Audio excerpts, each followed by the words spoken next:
sobre política o querer saber sobre política va en una dirección que no tiene nada que ver con el partido político tradicional. Claro, pero es que además estáis diciendo cosas súper interesantes, pero es que además todo ese movimiento, digamos, alternativo, llamaré entre comillas, porque alternativo hay poco, o sea, podría ir, digamos, en una dirección, en este caso que nos ocupa, en una dirección feminista, pero no va. No. O sea, va en la dirección de la contraola, ¿no? No va en dirección de la ola feminista, sino que todos esos contenidos alternativos de las redes sociales, de tiktokers, streamers, hay un montón. O sea, que están contribuyendo a todo ese discurso negacionista de la violencia de género, de las feministas odian a los hombres, la victimización de los hombres, etcétera. Y eso no tiene absolutamente ningún control, ningún filtro, ni nada. Y si tú intentas, como tú decías al principio, con mucho trabajo y tal, dar una información rigurosa desde los medios, digamos, tradicionales y tal, dar datos, dar cifras, la desagregación de datos, todo esto en lo que estamos trabajando, al final ves que no llega. Que no llega. O sea, todos esos datos que tú estás dando, digamos que los tiran por tierra simplemente con una opinión. O sea, no es que te contrapongan otros datos, no. O sea, esa infantilización, digamos, del discurso hace que a datos no se opongan datos, sino sentimientos. Exacto. Claro, pero es que además, Carolina, es que hay otro dato también que te espeluzna, sobre todo para los que nos dedicamos al periodismo, y es que además de verdad que el informe os lo recomiendo, por favor. Es tremendo, el del Instituto Reuters y la Universidad de Oxford.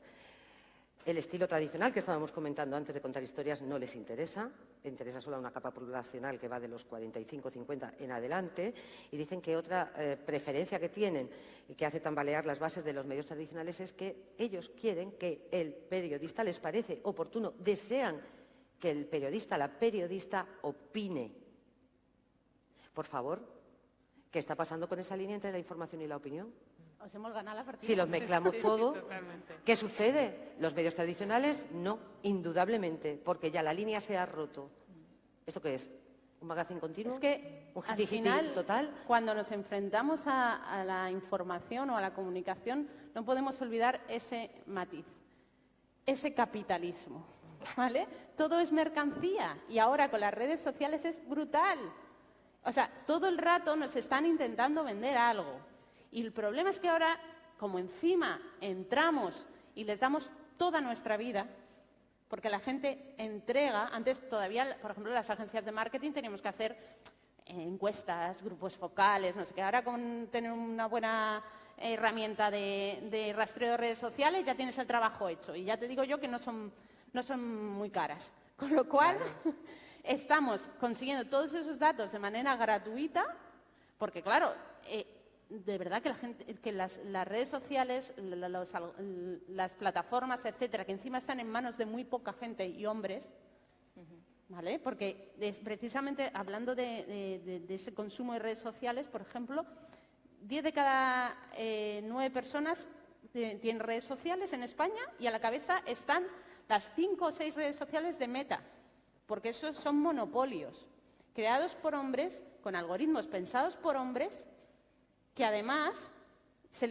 en algunas ocasiones incluso están fuera de control, ¿no? Ya directamente, porque es un tema de inteligencia artificial y de ahí de hecho hay un documental interesante que es ese dilema de las redes sociales, que los propios creadores de estas redes dicen se nos ha ido un poco de las manos y no sabemos cómo introducir la ética en los algoritmos, ¿no? Hay mucho trabajo ahora de, por ejemplo, mujeres para ver cómo trabajan porque haya algoritmos que también tengan en cuenta a las mujeres. Si encima la gente está consumiendo las noticias a partir de ahí y tu feed va a ser solo de aquellas noticias que van con lo que yo quiero que tú leas, sí, tu interés también me interesa, pero es que además te voy a poner lo que yo quiero que tú leas. Claro.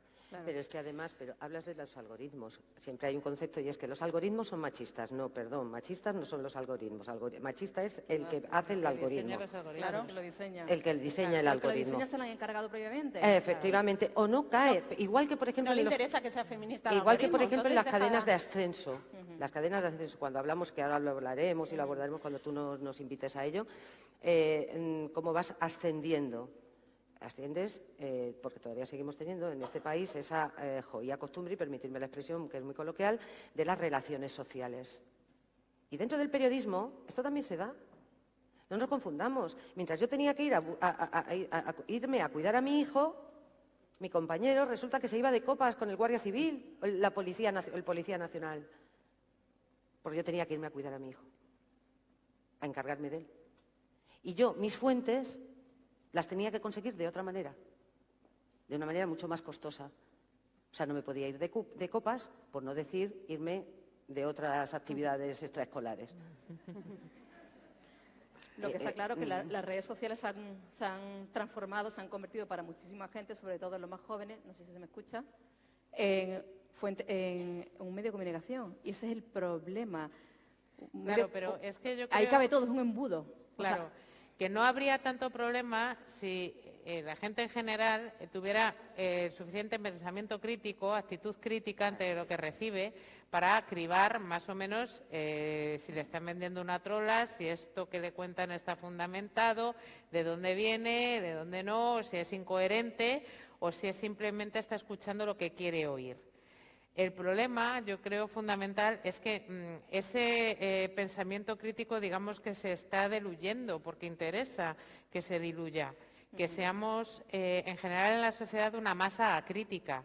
En este caso también que las mujeres nos convirtamos en una masa crítica, ¿no? Y de ahí los bulos y la desinformación y el hecho de denigrar determinados fenómenos, informaciones y tal, como para que ya no nos interese o para plantearnos dudas o decir, uy, es demasiado costoso para mí meterme a discernir esto, no quiero ni verlo, ¿no? Si tuviéramos ese pensamiento crítico, da igual de dónde saquemos que sea una red social o que sea un medio de comunicación, porque decir, esto es mentira. A ver, ¿de dónde lo has sacado, no? Hay cosas que además es que son de sentido común y se caen por su propio peso, ¿no? Pero en este sentido, lo que tendemos es también a una especie de zona de confort en la que estamos y que, bueno, estos algoritmos, ¿no? nos tienden a mantenernos en esa campana en la que reafirmamos nuestras opiniones y eso es lo que recibimos. No recibimos nada externo que nos haga pensar y nos revuelva y decir, ostras, pues este dato no está de acuerdo con lo que yo estaba pensando, entonces a lo mejor me lo tengo que replantear, ¿no? Entonces es un mecanismo bastante perverso. Y creo que otro peligro es que los medios de comunicación, un poco tradicionales, un poco desesperados quizás por este fenómeno de que se nos está yendo la audiencia, estamos entregándonos en manos de este fenómeno, ¿no? Entonces veis, por ejemplo, en informativos de televisión, que es lo que yo más conozco, una tendencia a que todo se banalice, sean sucesos, cosas espectaculares, de repente, o sea, hace unos años no te podías ni imaginar que en un informativo de televisión te sacaran un vídeo de un gatito o de un caimán por una calle, o sea, decías, eso era para vídeos de primera, no para un informativo, ¿no? Yo creo sinceramente que el foco informativo lo hemos perdido un poco por eso, a medida que íbamos perdiendo los medios tradicionales audiencia, digamos, hemos ido intentando adaptarnos a eso otro nuevo que va avanzando cada día a una velocidad tremenda. Pero en favor de las redes sociales, tengo que decir, las redes sociales, o sea, Internet no es malo o bueno por sí. Internet es una herramienta y depende del uso que le dé, será mejor o peor. Entonces, las redes sociales, desde luego, es un peligro desde muchos puntos de vista, que ya los hemos abordado aquí. El lenguaje ya no te cuento, el lenguaje machismo, pero también es un catalizador del movimiento feminista. Y un ejemplo, Irán. Sí. Por poner uno de 100.000 que hay al día, ¿no? Irán, cuando el martes o el miércoles, murió esta joven en los calabozos de la policía de la moral, enseguida ya se empezó a crear un movimiento a través de hashtag. Pero o sea, hay conversaciones mundiales, el Me Too, conversaciones mundiales a través de hashtag, efectivamente, y eso lo que da es capacidad de organización y de movilización a nivel mundial. Pero eso y esa es una herramienta muy buena. En sociedades no tan acomodadas. O sea, efectivamente, estoy contigo. Aquí, en nuestra sociedad más acomodada, donde ya nos ha ganado la partida este capitalismo neoliberal y tal, somos más de hago hashtag pero no voy a la acción, ¿vale? O consigo que tengo un personaje femenino, pero luego da igual que no haya mujeres que puedan verlo porque al final no les dejan en su casa nada más que estar fregando y el marido no deja ver la serie. Quiero decir que llegamos, lo decía esta mañana, hay un punto en el que funciona mucho y de hecho porque enseguida cortan internet los regímenes autoritarios, lo capean tal, porque el poder ya está acá. o sea, es matemático y funciona mucho para esas revoluciones, pero me da la sensación de que según nos vamos acomodando como sociedad, esa parte de agente movilizador la vamos perdiendo. Y es muy peligroso porque además el agente socializador, o sea, los medios de comunicación es uno de los grandes agentes socializadores que existen. Desde pequeñitos, todos los inputs que vamos recibiendo, tanto desde los dibujos que vemos, las series de ficción, etcétera, etcétera. Antes teníamos un contrapunto, porque además solo había una o dos cadenas, 3, 5, y teníamos que verlo todo. Ahora no existe y se ve cada vez más, por ejemplo, que los niños, me acuerdo que en el colegio de mi hija, que ahora tiene 12, nos decían ya en cuarto de primaria, no saben distinguir la realidad de la ficción. Les tengo que decir, ¿pero eso cómo sabes? No, porque lo he visto en YouTube, pero ¿tú no sabes lo que un vídeo de YouTube es una ficción a veces? Sin ¿Que embargo, no es una realidad? Sin embargo, a mí me ha sorprendido muchísimo en este informe de Reuters la educación que dicen recibida entre los adolescentes, la educación recibida para saber distinguir entre las noticias falsas y no falsas. Y es un 50% los que reconocen que han recibido información para poder distinguir las noticias falsas de lo que no lo son. Lo que sí está claro es una cosa.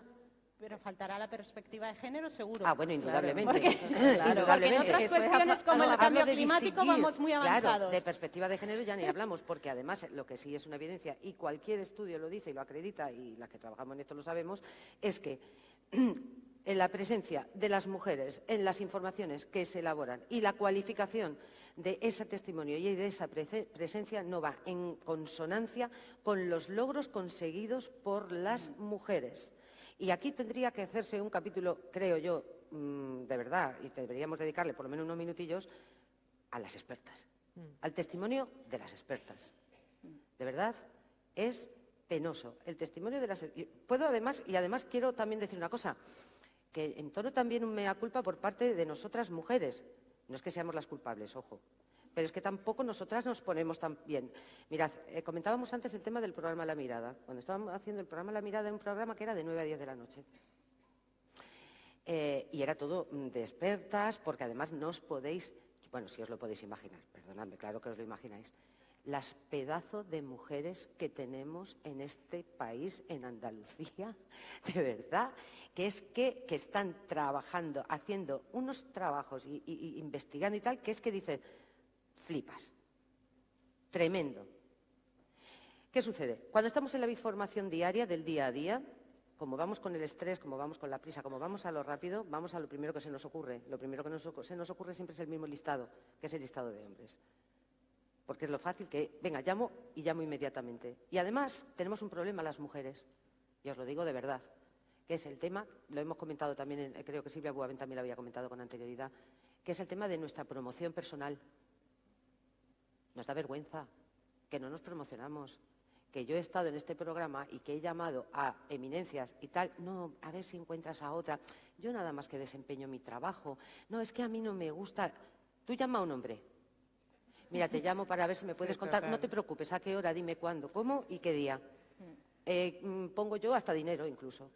Es que eso es muy interesante porque es como la tormenta perfecta, se junta la perspectiva androcéntrica. Nuestras agendas están compuestas en un 90% por señores, los que hemos llamado toda la vida. Toda la vida. Pero bueno, si ya te conciencias tal, vas a llamar a las señoras, que ya es un paso, que te conciencias y que llames a las señoras. Tienes dos problemas. El síndrome de la impostora, que es el que tú dices, y dices, no, yo no sé, tal, pero es que la crítica interna, o sea, ahí ellas tienen dos problemas, la crítica interna y externa, porque en redes sociales también a las mujeres que actúan en público se las critica muchísimo más que a los varones. Sí, indudablemente. Mucho más. O sea, seas una actriz o seas una neumóloga. Totalmente. O sea, te ponen a parir por lo que dices, por lo que no dices, por cómo vas, por el pendiente que llevas y por cómo llevas el pelo.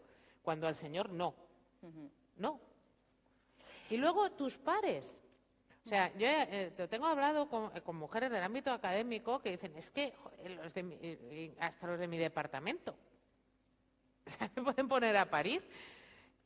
¿Por qué? Pues porque existe esa presión sobre las mujeres, esa crítica, que en el fondo lo que intenta hacer consciente o inconscientemente es apartarnos de esa esfera pública.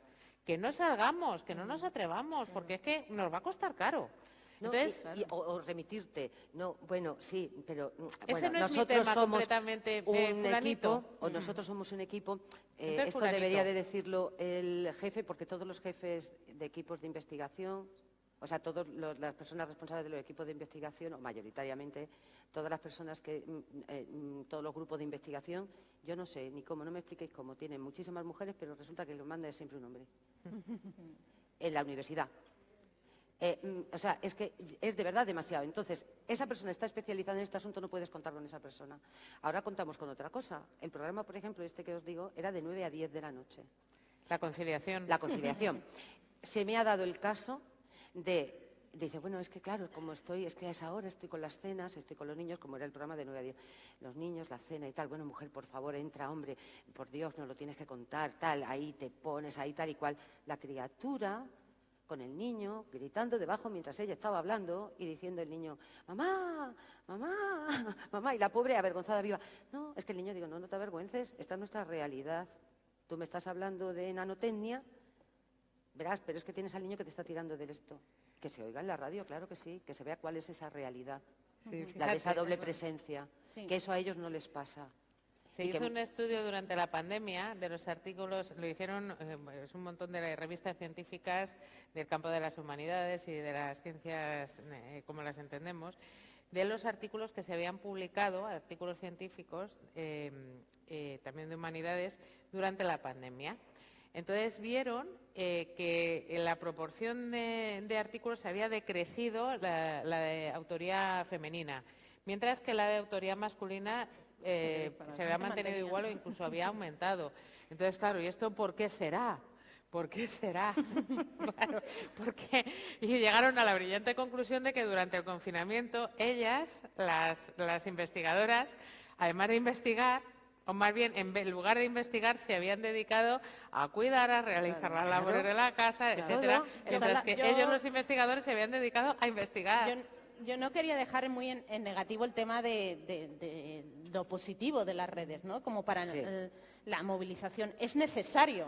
O sea, yo lo que digo es que hay que saber entender cómo funcionan y no creer que vamos a llegar y lo vamos a conseguir todo, porque está bastante complicado. Porque además todos los patrones que sigue la red social, muchos se basan, me recuerdan mucho a esto de la agresividad, del autoritarismo, del yo por encima. O sea, son pilares de la masculinidad hegemónica. O sea, estamos entrando en un espacio que funciona y entonces hay que trabajar muchas cosas. Ahora, hay que estar, lo decíamos antes, hay que tomarse el tiempo, pensar cómo puedo hacer yo esto que es tan complejo y tan bonito, que es la teoría feminista, ¿cómo lo hago para que te llegue a ti y a ti? Porque necesito que te llegue y porque esta es la vía para que te llegue. Claro, A ver, cosa es que hace- la red social, las redes sociales no son ni buenas ni malas, claro, es depende cómo Totalmente, las cómo se utilices. utilices. Y yo, mira, decías que sí, que en las sociedades autoritarias sí que sirven para las revoluciones y que en las nuestras no tanto. Pero, por ejemplo, para el 8 de marzo de 2018 se utilizaron mucho las redes para amalgamar a mujeres feministas en el movimiento feminista, ir a las manifestaciones, organizar incluso grupos sectoriales de mujeres que protestaban y hacían visibles sus situaciones, ¿no? Después, por ejemplo, en casos como las manifestaciones frente a casos como los de la Manada, etcétera, se han convocado muchas veces a través de esas protestas de redes sociales y tal. Entonces, yo creo que sí que se puede hacer incluso en nuestras sociedades, que hace falta ese pensamiento crítico y ser muy conscientes que ese poder de las redes lo conocemos nosotras, pero también lo conoce, digamos, el enemigo. Y que tiene mucho dinero. Y que tiene mucho dinero y que sabe utilizarlo muy bien. Y os recuerdo que Donald Trump ganó las elecciones de Estados Unidos Gracias, entre otras cosas, a las estrategias de Steve Bannon, que era un mago de esto. Que Steve Bannon se ha venido a Europa, por cierto, desde hace años. Y que a través de grupos de WhatsApp, de cuentas falsas en Facebook, etcétera, fue divulgando y extendiendo esos mensajes tóxicos, conociendo mucho de la psicología, digamos, de la ciudadanía y tal, y utilizándola de forma perversa, ¿no? Entonces tenemos que ser conscientes de que eso está ahí. Yo una vez le preguntaba a una política progresista, digo, ¿cómo puede ser? Yo a veces me pregunto si es que los mejores expertos en comunicación son de derechas, porque tienen una capa... Dicen, no, es el dinero. Claro. No te puedes imaginar el dinero que invierten en comunicación algunos partidos, comparados con el dinero que podemos invertir los otros. Es brutal. Y luego, claro, el sistema patriarcal es estructural y eso se ve en la noticia, se ve en la perspectiva de género, no solamente en una información, una noticia, tiene que estar impregnar el medio, desde quién toma las decisiones, qué es noticia, qué no es noticia, ya luego el enfoque y la agenda. Y hablando, por cierto, ahora que estamos hablando de la poca visibilidad que tienen las mujeres como expertas en las noticias, como fuentes de información, es cierto, o sea, es que es un 1 contra 9, un 2,8 más o menos, como si no existiéramos, como si no hubiera mujeres especialistas en nanotecnología. Y hablando de eso, y os lo digo, os lo ofrezco también al público porque es una herramienta muy interesante, no solamente para las profesionales del periodismo y la publicidad, sino para las expertas que en algún campo concreto. Hay un directorio de mujeres expertas que es de la Diputación de Cádiz, se llama, os podéis meter, expertasdecadiz.com, y ahí hay tanto un directorio con más de 100 y pico de mujeres expertas en algún campo. Os podéis inscribir, si sois experta en algún campo, os podéis inscribir, nos va a llevar más de 5 minutos y podéis encontrar desde expertas en piedras, en cosas que yo no sabía ni que existían. Y el Colegio de Periodistas de Andalucía tiene también un estudio hecho y un catálogo hecho de expertas, que también es muy interesante, pero el problema a la hora de utilizarlo de todos es esto que hemos comentado, es que vas a lo rápido, fácil e inmediato y o tienes una cierta conciencia y perspectiva de género para pararte un segundo y buscar, luego ya te cuesta la misma vida a lo mejor encontrar. Pero hay que hacerlo. Pero hay que persistir. No lo hacemos. Es que muchas veces no lo hacemos, porque es que resulta que tienes que buscar a alguien de ahora para ahora y te coges y tiras de tu teléfono y te sale lo que te sale. Hace falta parar, pero yo quería pasar en breve a otro tema, pero sí que es cierto, hace falta parar. Y el problema de los medios hoy en día que es que no puedes parar, no puedes respirar, no te da tiempo a nada, porque todo es antes que la competencia, corre, y por eso, pero es que veréis tantas faltas de ortografía que hay en cualquier texto en digital. Es que es otro mecanismo perverso de cómo estamos los medios de comunicación en general ahora, de lo que decíamos, de que íbamos al trantrán de las redes y de la inmediatez de las redes. Corre. Vas a lo inmediato, al titular, venga, hay que darlo un titular ahora. llamativo. Espérate. Sí. Esto lo tengo que comprobar. Esto no puedo darlo así. Tengo que hablar con la fuente, tengo que verificar esto. Tengo que encontrar otra fuente alternativa que me lo confirme. O sea, eso se está perdiendo y eso es perder el periodismo. Absolutamente. Entonces, el periodismo serio no servirá para absolutamente nada porque habrá dejado de ser serio. Entonces, podemos desaparecer. Pero vamos a ver, Carolina, desde el punto y hora en que los medios de comunicación, la mayoría de los medios de comunicación de este país, digo los tradicionales, ya en los de digitales ya me pierdo un pelín, pero los tradicionales resulta que pasaron de ser propiedad, porque es que es toda una cuestión de dinero, de ser propiedad de familias que se han dedicado a la comunicación toda la vida, ya son empresas puras y duras rentabilidad. Dos empresas y además italianas. Sí, bueno. Mayoritariamente, tres empresas. Vamos a... Quiero decir, bueno, esto para la próxima le vamos a decir a Carmen Lanagrán que nos... Vale. Vamos a pasar a hablar de, si os parece, que también es muy interesante, está desgraciadamente muy a la orden del día, la utilización de la mujer como reclamo. Os voy a dar, sobre todo en la publicidad, te miro a ti, a la del lado oscuro, es broma. Y bueno, también en de periodismo, periodismo deportivo, del marca que os creéis que es. A ver, la publicidad sexista... Perdona María, quería dar un dato. La imagen de las mujeres, en los últimos 5 años ha analizado 3.782 quejas. ¿Cuántas son por publicidad? ¿Cuántas fueron por publicidad sexista? 1.284. Y pocas son, porque la legislación es clara, no el cuerpo de la mujer de una manera disociada totalmente del producto, o sea, la legislación es más o menos clara, luego lo que pasa es que no pasa nada, ¿no? Muchas veces. Pero está tan asimilado, el problema es que está tan asimilado, lo decíamos, nos han colado un gol por la... O sea, ahora ya en esta idea del consentimiento y mi falsa libertad para hacer, quiera, etcétera, no sé qué, ya lo hemos asimilado tanto que ahora mismo hay un anuncio con Nati Peluso. Sí. Yo digo, voy a preguntarle a mi hija qué le parece. Digo, sí, tiene 12 años. Digo, ¿qué te parece? No sé, mamá, me parece que está mal. Digo, hombre, por lo menos vamos bien. Digo, ¿pero por qué?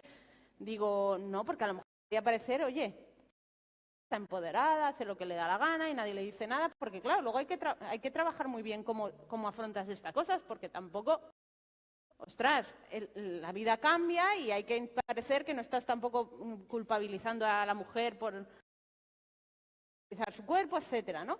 Y ella, afortunadamente me decía, bueno, no sé por qué, pero no me cuadra, ¿no? Pero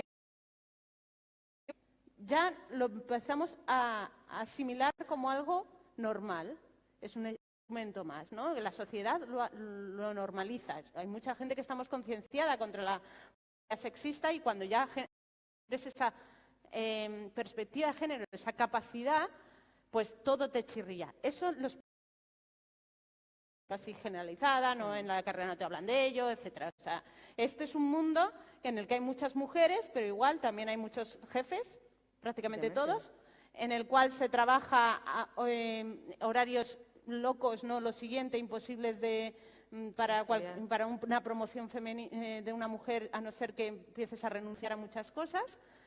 Y entonces se ve normal. Yo una vez estaba dando una charla, yo hablo de cursos de formación de comunicación inclusiva.